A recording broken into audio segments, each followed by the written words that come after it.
اچھا سوچیے، اگر ہر انسان کا ہر ایک خیال، چاہے وہ کسی چیز کا خوف ہو یا کسی بہت بڑی خواہش کی لگن، یعنی کیا ہو اگر اس میں بالکل گریوٹی یا کشش ثقل کی طرح ٹھوس اور اٹل طاقت ہو؟ ہم یہ بڑا ہی دلچسپ سوال ہے۔ گریوٹی کی طرح ایک ایسی طاقت جو ہمیشہ موجود ہو؟ بالکل۔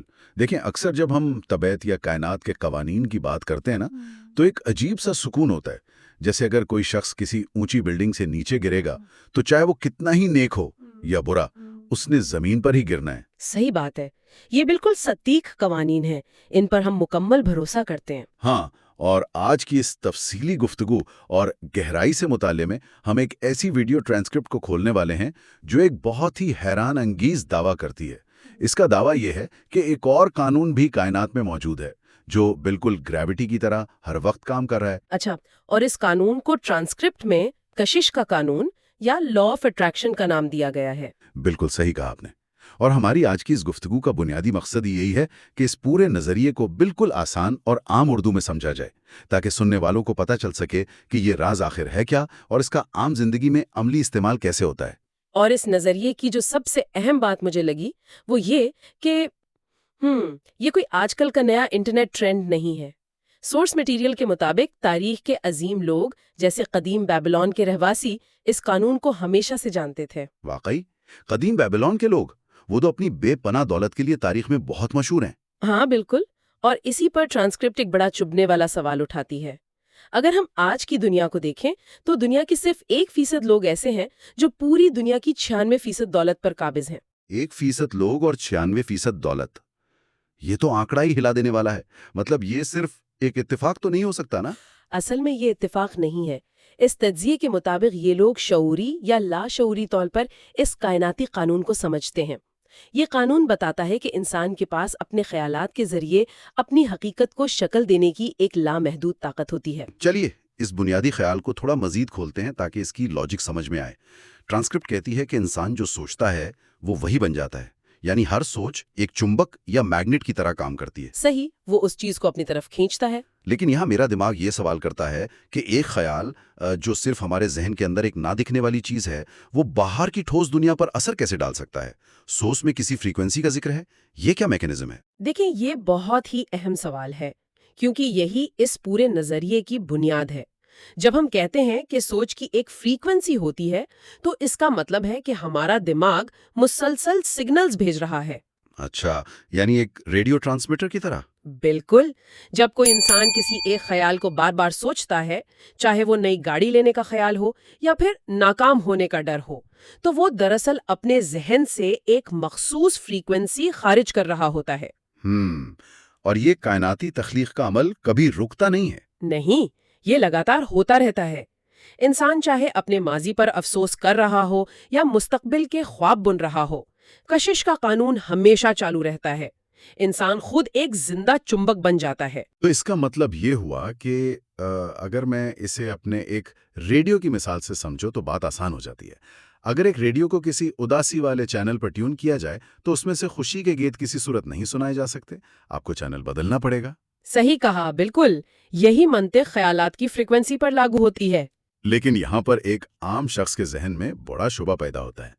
چلیے مان لیا کہ کائنات ریڈیو اسٹیشن کی طرح خیالات پکڑ رہی ہے، لیکن کیا یہ کائناتی قانون اچھے اور برے میں فرق نہیں کرتا؟ مطلب کس حوالے سے؟ یعنی اگر کوئی مسلسل پریشانی سے بچنے کے بارے میں سوچ رہا ہے اور دل سے چاہ رہا ہے کہ یہ برا نہ ہو، تو کیا کائنات اس کی معصومیت دیکھ کر اسے اچھا نتیجہ نہیں دے سکتی؟ اصل میں یہی اس قانون کی سب سے باریکی والی بات ہے جسے سمجھنا ضروری ہے۔ کشش کا قانون لفظوں کے انکار کو نہیں سمجھتا، اس کو نہیں یا مت جیسے لفظ سمجھ ہی نہیں آتے۔ اچھا، یعنی اگر میں کہوں کہ مجھے لیٹ نہیں ہونا تو کائنات صرف لیٹ سنے گی؟ بالکل، وہ بالکل آئینے کی طرح بے طرفدار ہے۔ مثال کے طور پر اگر میں آپ سے کہوں کہ ایک نیلے ہاتھی کے بارے میں مت سوچئے گا تو سب سے پہلے آپ کے ذہن میں کیا آیا؟ ظاہر ہے نیلے ہاتھی کی ہی تصویر بنے گی دماغ میں۔ بس یہی میکینزم ہے۔ جب کوئی لگاتار سوچتا ہے کہ میں قرض سے پریشان ہوں اور مجھے یہ بوجھ نہیں چاہیے، تو کائنات کو صرف قرض اور بوجھ کا پیغام ملتا ہے، اور وہ مزید ایسے حالات وجود میں لاتی ہے جہاں قرض بڑھتا ہے۔ یہ واقعی سوچنے کا بالکل الگ پہلو ہے۔ فوکس ہی اصل طاقت ہے۔ اچھا، جب ہماری سوچیں ہر وقت ایک نئی حقیقت بنا رہی ہیں تو سوال اٹھتا ہے کہ اس شکتی کو شعوری طور پر کیسے استعمال کیا جائے؟ اس کے لیے سورس مٹیریل میں الادین اور اس کے جن کی بہت آسان مثال دی گئی ہے۔ ہاں، وہ جن جب بھی چراغ سے نکلتا ہے تو اس کا ایک ہی جملہ ہوتا ہے کہ آپ کی خواہش میرا حکم ہے۔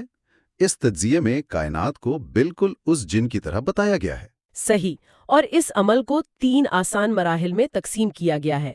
پہلا مرحلہ ہے مانگنا۔ اس کا مطلب ہے اپنی خواہش کو بالکل واضح طور پر سوچنا اور لکھنا، کائنات کو بالکل ویسے آرڈر دینا جیسے کسی ریسٹوران میں مینیو سے پسندیدہ چیز آرڈر کی جاتی ہے۔ یعنی کوئی دودھمتی یا کنفیوژن نہیں ہونی چاہیے۔ بالکل۔ پھر دوسرا مرحلہ آتا ہے یقین کرنا، اور سچ کہوں تو یہ سب سے مشکل حصہ ہوتا ہے۔ اس کا مطلب ہے مکمل یقین رکھنا کہ جو خواہش کی گئی ہے وہ داخلی طور پر مل چکی ہے۔ اور تیسرا مرحلہ ہے پانا، یعنی ریسیو کرنا۔ اچھا، اس دوسرے مرحلے پر اگر تھوڑا رکیں، جہاں یقین کرنے کی بات ہے، بالکل۔ ایک عام انسان تو لاجک پر چلتا ہے نا، وہ پہلے یہ سوچتا ہے کہ میں کروڑپتی بن تو جاؤں گا، پر یہ ہوگا کیسے؟ یہ کیسے کا سوال بڑا پریشان کرتا ہے۔ ہاں، لوگ اس کیسے کے چکر میں آ کر ہی رک جاتے ہیں اور اپنا یقین کھو دیتے ہیں۔ اور اس چیز کو سمجھانے کے لیے ٹرانسکرپٹ میں رات کو گاڑی چلانے کی ایک زبردست مثال ہے۔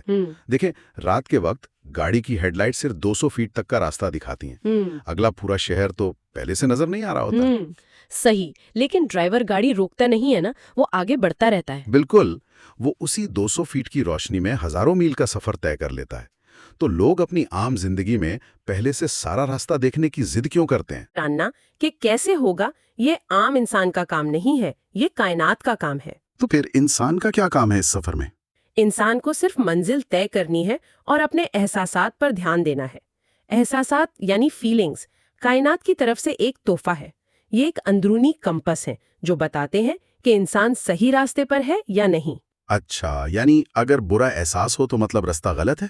بالکل، اگر مقصد کے بارے میں سوچ کر پریشانی یا ڈر پیدا ہو رہا ہے تو فریکوینسی غلط ہے، لیکن اگر خوشی اور جوش کا احساس ہے تو آپ اپنی منزل کو کشش کر رہے ہیں۔ چلیے، ان تھوڑی تھیوری والی باتوں سے نکل کر عملی زندگی کی طرف آتے ہیں۔ عام انسان کی 2 بڑی پریشانیاں ہیں، پیسہ اور رشتے۔ اس مطالعے میں جیک کینفیلڈ کا ایک بڑا دلچسپ واقعہ دیا گیا ہے، اٹھتے ہی اس پر نظر پڑے۔ لیکن یہاں میں تھوڑا روکوں گا آپ کو۔ 4 ہفتے تک تو ان کے ساتھ بالکل کچھ نہیں ہوا، اور لوگ یہاں غلطی کرتے ہیں۔ صرف چھت پر نوٹ لگانا اور بستر پر لیٹے رہنا جادو نہیں کرتا۔ تو پھر آسمان سے پیسے کیسے گرے؟ آسمان سے نہیں گرے۔ 4 ہفتے انہوں نے فریکوینسی کو برقرار رکھا، اور پھر ایک دن نہاتے وقت انہیں ایک اچانک خیال آیا۔ انہیں یاد آیا کہ انہوں نے ایک کتاب لکھی ہوئی ہے، اور اگر وہ اس کی 4 لاکھ کاپیز بیچ لیں تو ٹارگٹ پورا ہو سکتا ہے۔ اچھا، یعنی کائنات نے انہیں ایک پریکٹیکل راستہ دکھایا خیال کے ذریعے۔ پھر کیا ہوا؟ کہ کائنات نے کڑیاں جوڑیں۔ سپر مارکیٹ میں ان کی نظر ایک میگزین پر پڑی۔ انہوں نے وہاں آرٹیکل چھپوانے کا سوچا۔ کچھ دن بعد ایک لیکچر میں انہیں اچانک ایک عورت ملی جو اسی میگزین کے لیے لکھتی تھی۔ ارے واہ، یہ تو واقعی حیرت انگیز ہے۔ پھر تو ان کی کتاب کافی بکی ہوگی۔ بالکل، ان کا انٹرویو چھپ گیا اور اس سال انہوں نے $92,327 کمائے۔ ہاں، ٹارگٹ تھوڑا چھوٹ گیا، مگر اگلے سال ان کے پبلشر نے انہیں رائلٹی کا پورے $10 لاکھ کا چیک دیا۔ یہ سلسلہ تو واقعی سوچنے پر مجبور کر دیتا ہے۔ اور صرف پیسے کی بات نہیں ہے، اس آرٹ ڈائریکٹر کی کہانی بھی ہے اس ٹرانسکرپٹ میں، جو اکیلی اور اداس عورتوں کی تصویریں بناتا تھا۔ ہاں، پیشے سے کامیاب تھا مگر زندگی میں محبت نہیں تھی۔ بالکل۔ پھر جب اسے پتا چلا کہ وہ اپنی پینٹنگ سے اکیلا پن اٹریکٹ کر رہا ہے تو اس نے اپنی عادت بدلی۔ اس نے رومانٹک رشتے کی تصویریں بنانی شروع کی اور پھر اس کی واقعی شادی ہو گئی۔ لیکن یہاں میں تھوڑی تنقید پیش کروں گا۔ ضرور بتائیے، کیا سوال ہے ذہن میں؟ اس مطالعے میں ایک عام مثال ہے کہ لوگ بلز دیکھ کے ڈرتے ہیں تو مزید بلز آتے ہیں۔ کہا گیا ہے کہ بلز کی جگہ چیک آنے کا تصور کریں۔ اب مسئلہ یہ ہے کہ سوسائٹی اور اکانومی ہمیں سکھاتی ہیں کہ قرض بری چیز ہے اور اس سے نجات پانے کے لیے محنت کرنی چاہیے۔ صحیح، یہ بہت عام سوچ ہے۔ تو بہت سے لوگ ایمانداری سے قرض ختم کرنے کا سوچتے ہیں اور دن رات ڈیٹ فری ہونے کے بارے میں کام کرتے ہیں۔ تو کیا قرض ختم کرنے پر توجہ دینا بھی غلط عمل ہے اس قانون کے مطابق؟ اس کائناتی نظریے کے مطابق یہ بالکل غلط ہے۔ دیکھیں، محنت کرنا غلط نہیں ہے، لیکن جب توجہ قرض پر ہوتی ہے تو ذہن میں تصویر قرض کی بنتی ہے، اور کشش کا قانون اسی چیز کو بڑھا دیتا ہے جس پر دھیان دیا جائے۔ اچھا، یعنی ڈر اور پریشانی اس فریکوینسی کو اور طاقتور کر دیتے ہیں۔ بالکل، اس کے بجائے کرنا یہ چاہیے کہ ساری ذہنی توانائی خوشحالی اور آمدنی بڑھانے پر لگانی چاہیے۔ جب آمدنی پر فوکس ہوگا تو قرض خود ہی پیچھے چھوٹ جائے گا۔ یہی بنیادی اصول ہمارے رشتوں پر بھی تو لاگو ہوتا ہے نا؟ صحیح کہا۔ رشتوں کی کامیابی کے حوالے سے ایک بہت گہری بات واضح کی گئی ہے۔ انسان دوسروں سے محبت اور عزت کی امید تب تک نہیں کر سکتا جب تک وہ خود اپنے آپ سے محبت نہ کرے۔ یہ تو بڑی عام سی شکایت ہے شادیوں میں اور دوستی میں کہ لوگ ایک دوسرے کی برائیاں ڈھونڈتے رہتے ہیں اور جھگڑے بڑھتے ہیں، کیونکہ ان کا فوکس نیگیٹیوٹی پر ہوتا ہے۔ اگر ہم روزانہ شعوری طور پر کسی شخص کی خوبیوں کو سراہنا شروع کر دیں تو حالات خود ہی بہتر ہونے لگتے ہیں۔ اچھا، جب ہم اپنے خیالات کو اتنا مثبت رکھنے کی بات کرتے ہیں تو یہ روزمرہ زندگی میں مشکل لگتا ہے۔ اس میکینزم کو عملی طور پر کیسے ٹریگر کیا جائے؟ ٹرانسکرپٹ میں شکر گزاری یعنی گریٹیٹیوڈ کا بڑا زور دیا گیا ہے۔ ہاں، گریٹیٹیوڈ کی فریکوینسی سب سے بلند ہوتی ہے۔ مثال کے طور پر وہ احسان مند پتھر یعنی گریٹیٹیوڈ سٹون والی کہانی۔ ساؤتھ افریقہ کے ایک شخص نے اپنی جیب میں ایک عام سا پتھر رکھا شکر گزاری کی یاد دہانی کے لیے، اور جب اس کے بیٹے کو ہیپیٹائٹس ہوا تو اس نے ڈرنے کے بجائے وہی پتھر استعمال کیے ٹھیک ہونے کی شکر گزاری میں۔ اور حیران کی بات یہ ہے کہ اس کے بیٹے کا ہیپیٹائٹس واقعی ٹھیک ہو گیا۔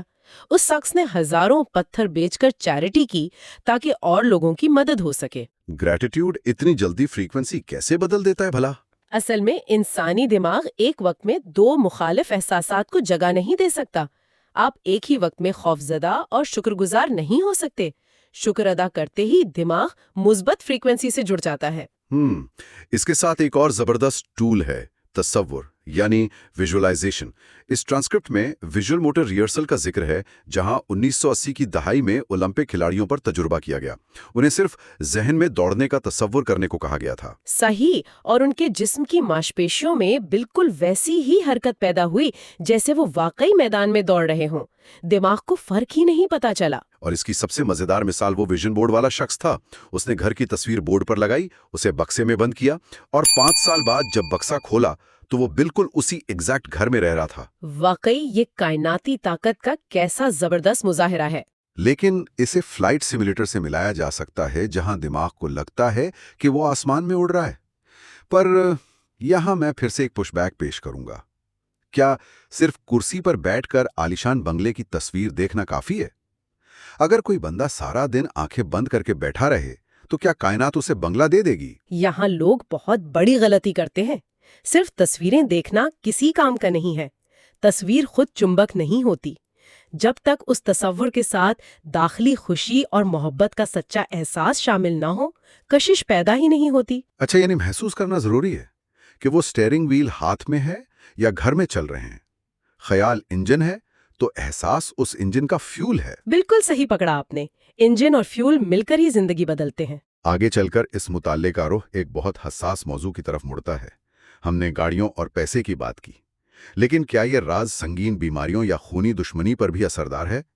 مثال کے طور پر وہ رابرٹ کی کہانی، جو ایک گے کمیڈین تھا اور سڑک پر اسے لگاتار تنگ کیا جاتا تھا۔ ہاں، وہ شدید ڈپریشن کا شکار تھا، مذاق اڑائے جانے کی وجہ سے۔ لیکن جب اس نے دھیان ان لوگوں سے ہٹا کر اپنی کامیڈی پر لگایا تو وہ برے لوگ جادو کی طرح غائب ہو گئے اور اسے سٹینڈنگ اوویشن ملی۔ اس نے انہیں بدلا نہیں، صرف خود پر فوکس کیا۔ صحیح، اور بیماریوں کے حوالے سے بریسٹ کینسر کی مریضہ کا واقعہ تو اور بھی دنگ کر دینے والا ہے۔ اس نے بنا کیمو تھراپی کے صرف 3 مہینے میں اپنے کینسر کو شکست دی تھی۔ صرف 3 مہینے میں؟ اس کا میکانزم کیا تھا آخر؟ اس نے اپنے اندر یقین بٹھا لیا تھا کہ وہ ٹھیک ہو چکی ہے۔ اس نے تناؤ اور رونے دھونے کو نکال باہر کیا اور اکیلے کمرے میں کامیڈی فلمیں دیکھ کر ہنسنے میں وقت گزارا۔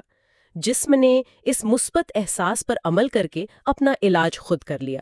اور اس شخص کا واقعہ جو 1981 میں پلین کریش میں گھائل ہوا تھا، اس کی تو ریڑھ کی ہڈی پوری ٹوٹ چکی تھی۔ وہ صرف پلکیں جھپکا سکتا تھا، پر اس نے تصور کیا کہ وہ کرسمس پر اسپتال سے چل کر باہر جائے گا، اور وہ واقعی چل کر باہر آیا۔ انسان کے یقین کی شکتی کسی بھی میڈیکل رپورٹ سے بڑی ہو سکتی ہے۔ لیکن یہ سن کر میرے ایک بہت بڑا سوال اٹھتا ہے، جو ہماری سوسائٹی کی بنیاد کے خلاف جاتا ہے۔ ہمیں سکھایا جاتا ہے کہ بری چیزوں کے خلاف جنگ کرو، بیماری کے خلاف جنگ، ڈرگز کے خلاف، آتنک کے خلاف۔ تو کیا برائی سے لڑنا غلط ہے؟ یہ سوال واقعی کاؤنٹر انٹویٹیو لگتا ہے، لیکن اس قانون کے مطابق کسی چیز کے خلاف لڑنا دراصل اسی چیز کو مزید طاقت دینا ہے۔ جس پر توجہ دی جائے، کائنات اسی کو بڑھا دیتی ہے۔ اچھا، یعنی وار آن ڈرگز دراصل ڈرگز کو بڑھاتا ہے؟ بالکل۔ ٹرانسکرپٹ میں مدر ٹیریسا کا حوالہ ہے، جنہوں نے کہا تھا کہ میں کسی جنگ کے خلاف ریلی میں نہیں جاؤں گی، ہاں اگر امن کی ریلی ہو تو ضرور بلاؤ۔ انہیں اس راز کا علم تھا۔ یہ تو بیماری پر بھی لاگو ہوتا ہے نا؟ انگریزی کا لفظ ڈیزیز دراصل ڈس ایز ہے، یعنی جسم کا آرام میں نہ ہونا یا تناؤ کا شکار ہونا۔ صحیح، جب تناؤ دور ہوتا ہے تو جسم اپنا نظام خود ٹھیک کر لیتا ہے۔ تو اس ساری گفتگو کو اگر سمیٹوں تو ہم اس نتیجے پر پہنچتے ہیں کہ کائنات میں ہر چیز، یہاں تک کہ انسانی سوچیں بھی، صرف ارجا یعنی انرجی ہیں۔ ہمارے خیالات ہی حقیقت کو شکل دیتے ہیں۔ اس کا مطلب ہے ہماری قسمت کسی پہلے سے لکھی ہوئی تختی پر موجود نہیں ہے۔ صحیح فرمایا، ہر انسان اپنی کہانی کا مصنف خود ہے، قلم اس کے اپنے ہاتھ میں ہے، اور وہی کرنا چاہیے جس میں سچی خوشی ملے۔ ایسا لگتا ہے سارے جوابات ہمارے اندر ہی موجود ہیں۔ آخر میں اس مطالعے کو ختم کرتے ہوئے سننے والوں کے لیے ایک چھبنے والی سوچ چھوڑتے ہیں۔ سائنس بتاتی ہے کہ ہم اپنے دماغ کا صرف 5% حصہ استعمال کرتے ہیں۔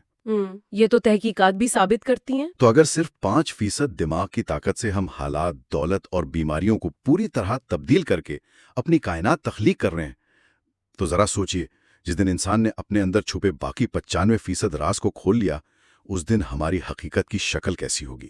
وقت آ گیا ہے کہ ہم پہچان لیں کہ ہم اصل میں کتنے طاقتور ہیں۔ ضرور سوچئے گا۔